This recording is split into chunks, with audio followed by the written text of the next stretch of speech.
할렐루야, 주님을 찬양합니다. 오늘 주신 하나님 말씀 사무엘하 8장 1절로 8절 말씀입니다. 승리의 비결이라는 제목으로 함께 말씀을 나누겠습니다. 이 8장에는 다윗이 주변에 있는 나라들을 정복하는 다윗의 정복기라고 그렇게 이름을 붙일 수가 있는데요. 자, 이 7장에서는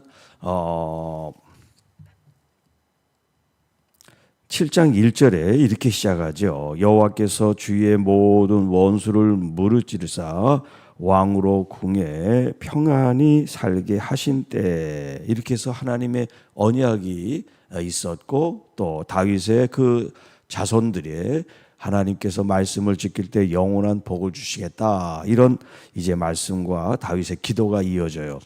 그런데 갑자기 그 후에 다윗이 이렇게 여러 주변에 있는 나라들과 전쟁을 하는 이야기가 이제 기록이 돼 있는데, 그래서 학자들마다 자, 지금 이 7장과 8장이 시간적인 연속선상에 있어서 하나님의 언약이 쓴 다음에 정복 행위가 있었냐, 아니면 그 전에 있었던 말씀과 이 8절을 연결해서 전쟁의 이야기들이 계속 이어지고 7장에 있는 말씀이 좀 후대, 전쟁이 다 끝나고 평화로운 그때 하나님의 계시와 그 미래 장래에 대한 약속을 말씀하신 것이다, 이제 이렇게 풀이를 하는 학자들도 있어요. 왜 그러냐면 여기 8장 1절 시작에 그 후에라는 단어가 있죠. 이 단어만 보면 시간적인 접속사로 이런 일이 있다가 그 후에 이런 일이 있었구나, 이렇게 이제 이해하기 쉬운데, 이 원문에 있는 이 그 후에라고 하는 이 말은 시간의 접속사가 아니라 사건과 이야기를 연결해 주는 접속사예요. 그러니까 시간적으로 언약을 받고 그다음에 정복 전쟁이 있었구나, 그렇게 이해하기 쉬운데, 이 의미가 그런 게 아니라 역사적으로 보면 다윗이 먼저 정복 행위를 다 하고 나서 하나님께서 그 다윗의 후기, 좀 이제 말년에 하나님의 언약과 그리고 그 후손에 대한 장래의 약속을 주신 거다, 이제 이렇게 일반적으로 학자들이 이해를 하고 있습니다. 자, 언약 후가 됐든 언약 전이 됐든 우리가 그런 자세한 얘기는 잘 모르지만 중요한 것은 하나님이 언약을 하셨고 또 다윗이 이런 정복 사건을 통해서 하나님께서 이 나라에 승리하게 해주셨다, 우리가 이제 이렇게 이해하면 좋을 것 같아요. 자, 다윗이 블레셋 사람들을 쳐서 항복을 받고 블레셋 사람들의 손에서 메덱 암마를 빼앗았다. 자, 가장 이스라엘 사람들에게 눈의 가시처럼 항상 이렇게 괴롭혔던 존재가 있다면 그 주변에 많은 이제 족속들, 나라들이 있지만 그 중에 손을 꼽으라면 블레셋이에요. 이 블레셋은 이스라엘이 침입한 적이 없어요. 항상 침략을 당했지. 우리 이 한반도 역사적으로 보면 우리가 어떤 정복 행위를 한 것보다는 항상 외침을 받았잖아요. 그런 것처럼 이스라엘 백성들은 무슨 힘이 있어서 나가서 정복을 하고 그런 정복을 하고 승리한 그런 기록이 없어요. 항상 이렇게 정복을 당하거나 침략을 하면 전쟁에 맞서 싸워서 이겼지요. 미리 나가서 싸운 적이 없어요. 자, 그런데 이 8장에는 이제 그런 이야기가 아니에요. 다윗이 그 주변의 나라에 이제 전쟁을 하고 정복을 하는 이야기예요. 그래서 그 첫 번째 대상이 어디냐면 블레셋이에요. 블레셋. 자, 블레셋에 이제 사람들이 패배를 인정하고 다 항복을 했다 그랬죠. 그리고서 그들 손에서 메덱 암마를 빼앗았다라고 하는데, 이 메덱 암마라고 하는 이 말은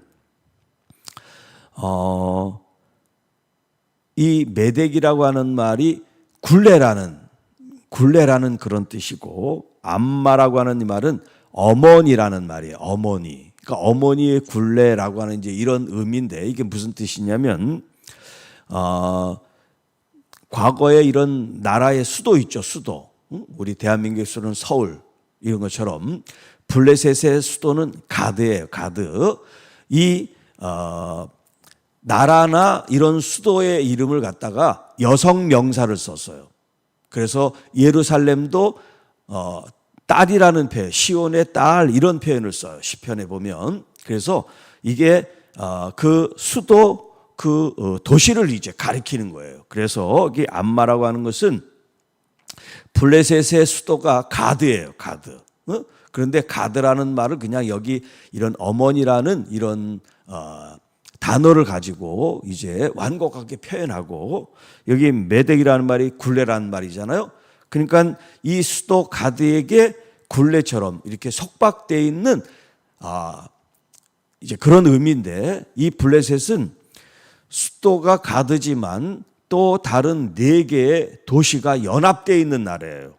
이렇게 독립된 나라보다는 5개의 방백들, 5개의 부족들, 속국들이 서로 모여서 블레셋이 된 연합체예요.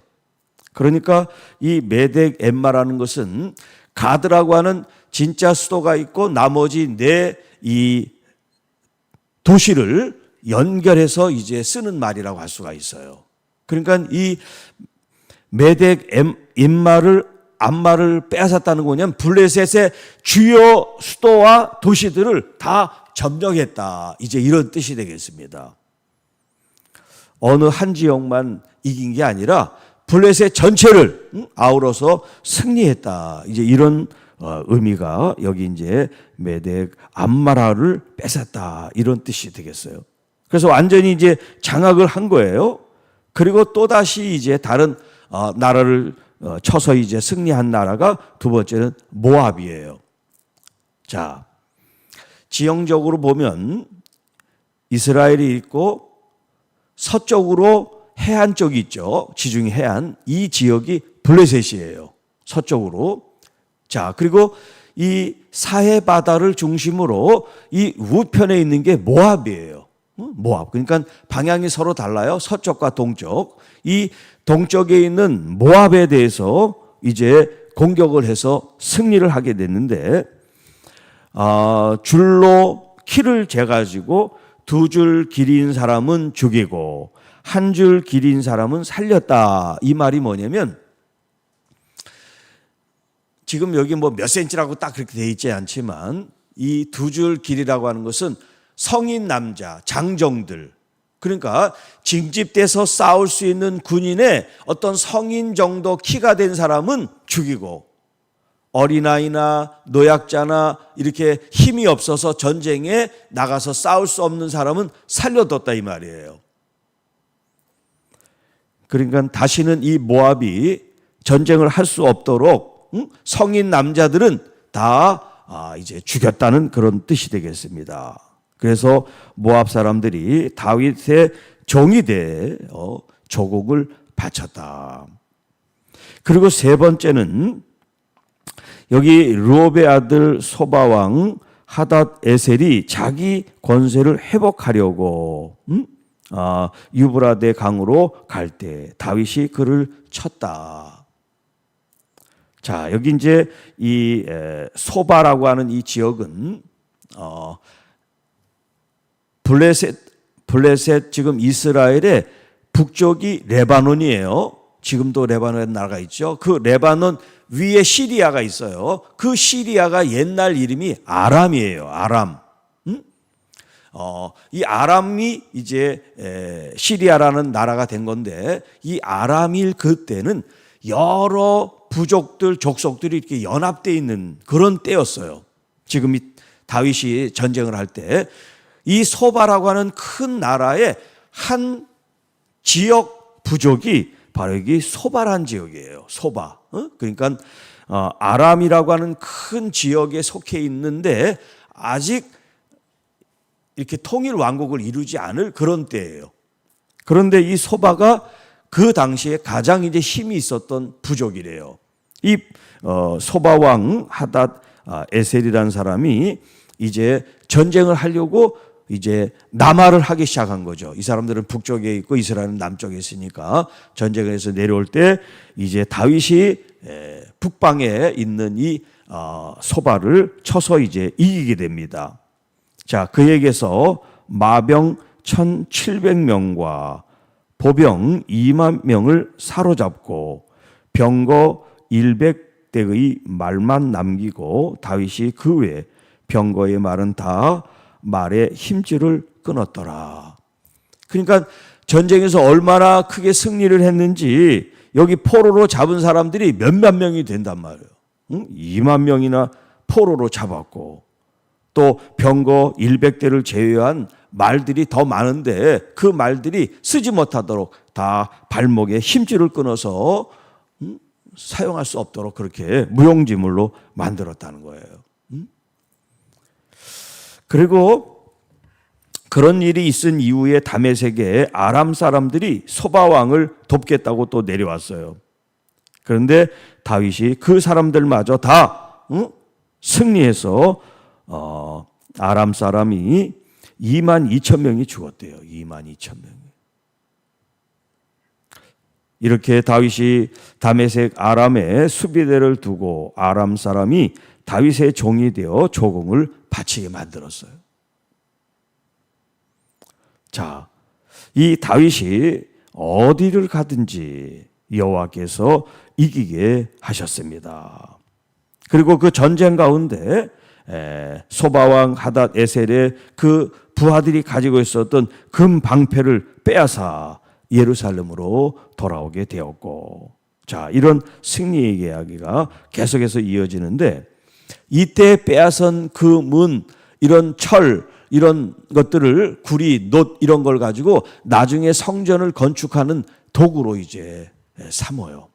그러니까 그때부터 이제 계속해서 이렇게 재정을 또 어떤 좋은 도구들을, 재료들을 다윗이 이제 모았던 거죠. 자, 여기 6절에 있는 말씀처럼 다윗이 어디로 가든지 여호와께서 이기게 하셨다. 그러니까 승리의 비결은 다윗이 용맹하고 또 뛰어난 장술에서 이긴 게 아니라 하나님께서 그로 하여금 이기게 해 주셨습니다라는 거예요.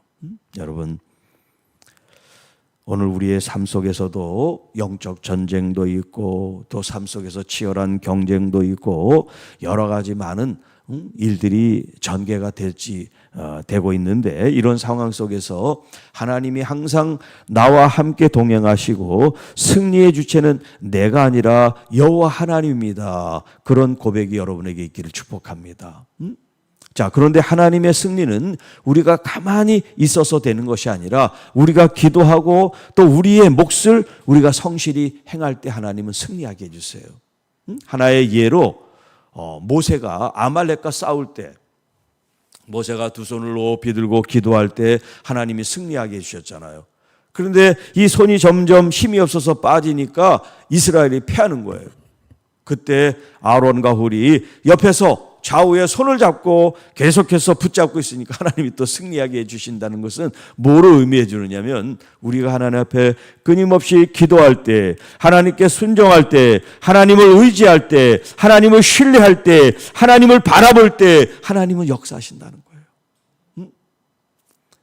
아무리 바쁘고 힘들어도 여러분 주님께 여러분의 마음을 드리고 여러분의 시선을 주님께 초점을 맞추고 주님께 여러분의 마음을, 중심을 주님께 둘 때 여러분 어떤 싸움이든 영적 싸움이든 육적 싸움이든 하나님이 이기게 승리하게 해 주실 줄로 믿습니다.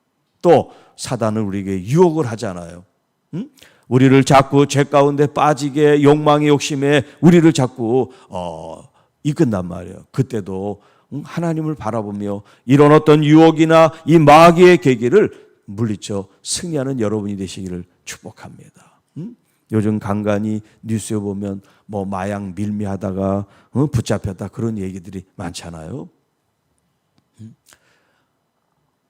이런 외국처럼 우리나라도 점점 마약들이 아주 이렇게 가까이 점점 다가오고 있다고 그래요. 네. 이런 유혹들이 우리 젊은이들이 빠지지 않게 호기심에 그런 걸 한번 했다가 계속해서 유혹에 이기지 못하는 그런 사람이 되니까 그런 유혹이 올 때 하나님을 바라보는 거예요. 호기심을 쫓아가는 것이 아니라 하나님을 바라보고 하나님을 의지하고 진리의 말씀에 따라 살아갈 때 여러분 우리가 하나님의 보호하심을 받고 어떤 괴계 어떤 전쟁이 있어도 우리를 승리하게 해주시는 하나님이 계시다는 것을 굳게 의지하고 믿음으로 여러분 승리를 쟁취하고 하나님께 영광을 돌리는 우리 교회와 성도 여러분들이 되시기를 주님의 이름으로 축복합니다. 하나님 아버지 감사합니다. 오늘 주신 우리의 이 귀한 말씀을 통해서 다윗이 승리했던 것은 하나님이 도와주시고 하나님이 승리케 하신 승리의 비결이 있음을 깨닫고 우리의 삶 속에 육적인 싸움이든 영적인 싸움이든 유혹과의 싸움이든 어떤 싸움에도 하나님을 바라보고 의지하고 믿고 나아갈 때 승리케 해주시는 주님을 찬양하며 믿고 하나님 오늘도 기쁨과 감사로 영광을 돌리는 승리하는 믿음의 성도들이 다 되게 하옵시고 특별히 질병과도 싸워 믿음으로 승리하는 우리 모든 주의 자녀들이 되게 하옵소서. 그래서 내일 거룩한 주의 날 하나님께 영광 돌리는 우리 모든 주의 자녀들이 되게 하옵소서. 우리 구주 예수님의 이름으로 감사하며 축복하며 기도하옵나이다. 아멘.